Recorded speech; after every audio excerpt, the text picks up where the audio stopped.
Bagi yang ingin memesan buku panduan sholatnya, silahkan hubungi nomor yang ada di layar ini.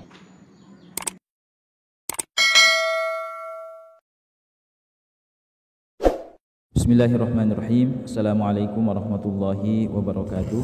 Alhamdulillah wassalatu wassalamu ala Rasulillah Sayyidina Muhammadin wa ala alihi wa ashabihi ajma'in, amma ba'd. Ja'alana Allah wa iyyakum min ahli khairi was sa'adah fid dini wad dunya wal akhirah. Amin. Allahumma amin. Sahabat beriman dimanapun Anda berada, semoga Allah Subhanahu wa taala senantiasa merahmati kita semua dan menjadikan kita orang yang beruntung di dunia dan di akhirat. Dan tak lupa juga kita doakan saudara-saudara muslim kita yang ada di Palestina, ya, yang sedang berjuang. Semoga Allah Subhanahu wa taala memberikan kepada mereka kemenangan, dan yang telah berpulang ke rahmatullah semoga dicatat di sisi Allah sebagai syuhada, dan yang ditinggalkan senantiasa diteguhkan imannya dan diberikan ketabahan oleh Allah Subhanahu wa taala. Amin. Allahumma amin. Salawat serta salam senantiasa kita haturkan kepada junjungan kita yang mulia baginda Nabi Muhammad sallallahu alaihi wasallam. Allahumma shalli alaihi wa ala alihi wa ashabihi. Sahabat beriman, insyaallah pada video kali ini kami ingin membacakan sebuah pertanyaan yang masuk dari saudara kita yang ada di Amuntai, Kalimantan Selatan. Ya, isi pertanyaannya, Assalamualaikum, saya adalah hamba Allah dari Amuntai, Kalsel atau Kalimantan Selatan. Saya ingin bertanya, bolehkah saya sholat sunnah qobliyah sebelum adzan dikumandangkan? Terima kasih.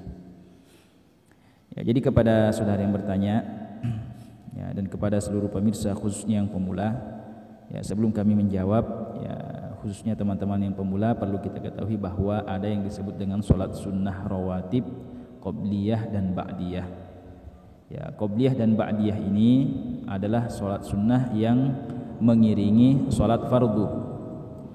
Ya, itu biasa ketika kita sebelum melaksanakan sholat fardu kita sholat sunnah, ya, dan setelah kita sholat fardu kita juga sholat sunnah. Ya, sholat sunnah yang dikerjakan sebelum kita melaksanakan sholat fardu itu disebut dengan sholat qobliyah. Ya, kalau dilaksanakan sebelum sholat zuhur namanya qobliyah zuhur. Kalau dilaksanakan, sedangkan yang dilaksanakan setelah sholat fardu, ya, itu namanya sholat sunnah ba'diyah. Ya, apabila dilaksanakan setelah sholat zuhur namanya sholat sunnah ba'diyah zuhur. Jika dilaksanakan setelah maghrib namanya adalah sholat sunnah ba'diyah maghrib.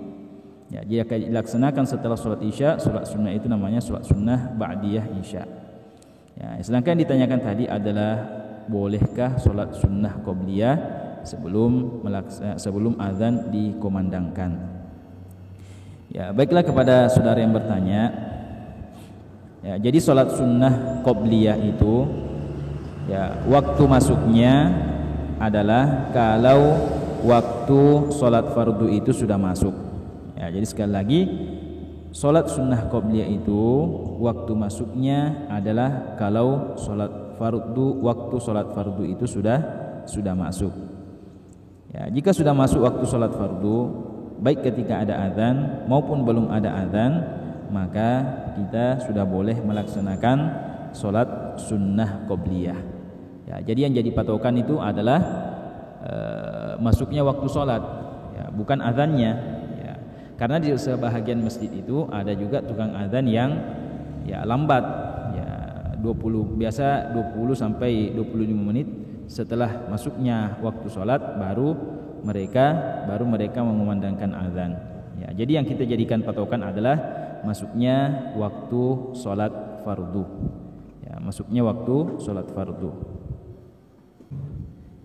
Nah, cara mengetahui masuknya waktu sholat untuk sekarang ini, ya, kita bisa lihat aplikasi jadwal sholat yang ada di HP Android. Ya, kita bisa cek di aplikasi Play Store atau, ya, bisa kita klik dicari di pencarian Google. Ya, tulis jadwal waktu sholat. Ya, maka akan muncul jadwal waktu sholat seperti ini sesuai dengan lokasi tempat kita masing-masing. Ya, di sini ada jadwalnya. Tadi saya ketik, ya, di pencarian YouTube itu jadwal waktu sholat. Ya, maka akan muncul jadwal waktu sholat sesuai dengan daerah kita masing-masing. Ya, ini subuh jam 4.16. Ya, maka untuk pelaksanaan sholat qobliyah subuh, ya, asalkan sudah jam 4.16, ya maka kita sudah boleh melaksanakan sholat sunnah qobliyahnya meskipun ya, di masjid orang belum adzan. Ya, karena itu tadi ada tukang adzan yang apalagi masjid yang tidak punya tukang adzan yang menentu, ya biasa terlambat 10 sampai 20 menit. Ya, sholat zuhur ya ini masuk jam 11 lewat 44. Ya, maka ketika sudah jam 11 lewat 44, maka kita sudah boleh melaksanakan sholat qobliyah zuhur karena sudah masuk waktu sholat zuhur. Ya, meskipun belum ada adzan. Ya, demikian juga waktu sholat asar jam 15.01. Ya, jadi ini adalah di antara cara untuk mengetahui waktu sholat. Dan jadwal waktu sholat ini kalau tidak salah itu setiap 5 hari itu ada perubahan. Ya, ada perubahan. Jadi ya kita boleh mengecek ya jika kita ingin melaksanakan sholat. Ya, kita bisa jadikan aplikasi ini sebagai patokan untuk menentukan waktu sholat. Ya, jika sudah masuk waktu sholatnya, maka kita sudah boleh melaksanakan sholat sunnah qobliyah. Ya, jadi demikianlah kepada saudara yang bertanya yang dari mana dari Amuntai, Kalimantan Selatan. Ya, semoga menyimak jawaban atau menyimak video ini. Ya, lebih dan kurangnya kami mohon maaf, dan untuk mendapatkan video terkait silahkan klik video yang kami lampirkan di layar akhir video ini. Semoga bermanfaat. Lebih dan kurangnya kami mohon maaf. Wassalamualaikum warahmatullahi wabarakatuh.